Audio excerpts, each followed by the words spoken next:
Donc, bonsoir. Je vais juste me permettre quelques remarques introductives à cette séance du conseil d'administration. Donc, comme à mon habitude, l'augmentation de l'achalandage.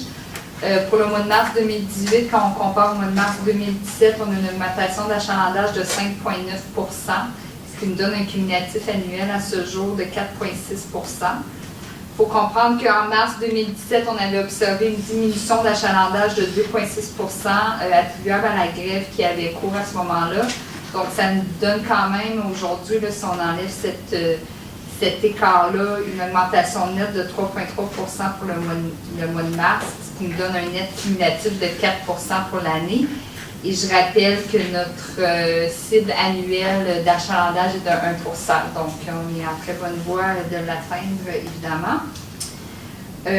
Puis, certains facteurs qui peuvent expliquer ça, c'est des combinaisons, en fait, de facteurs internes et externes. On peut penser notamment à la tarification sociale puis aux améliorations de services qu'on a fait dans le temps qui sont tributaires du fait que plus de gens adoptent le transport en commun. Je veux aussi souligner la politique québécoise de mobilité durable 2030 et à féliciter le gouvernement du Québec pour cette vision d'avenir qui est contenue au sein de cette nouvelle politique de mobilité durable qui a été dévoilée le 17 avril dernier. Je salue particulièrement les moyens qui sont prévus pour augmenter l'offre de services de transport collectif, électrifier les réseaux et mettre en œuvre une mobilité intégrée. Et par le biais de l'Association du transport urbain du Québec, l'ASO a eu l'occasion de contribuer aux travaux d'élaboration de cette vision d'avenir. On se réjouit d'ailleurs du fait que le plan d'action 2018-2023 de cette politique fait spécifiquement état de projets structurants, notamment ceux de la région de Gatineau et des projets tant pour l'ouest que pour l'est de la ville, en insistant, et c'est important parce qu'on insiste aussi beaucoup là-dessus, nous aussi, sur l'importance de l'arrimage avec le réseau d'Ottawa.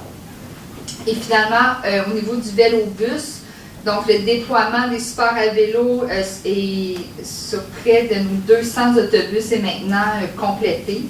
La campagne de promotion va débuter en mai de concert avec le mois du vélo à la ville de Gatineau et en partenariat avec Mobio également. Mobio va offrir des petits déjeuners cyclistes, notamment durant cette période-là du mois de mai. Il va y avoir des publicités sur le réseau et dans les médias au niveau de ces supports à vélo. Et je tiens à rappeler qu'au-delà des lignes identifiées sur lesquelles des supports à vélo sont garantis, il est possible d'en retrouver à plusieurs autres endroits sur le réseau à une fréquence élevée, notamment le corridor Taché, chemin d'Hermeux.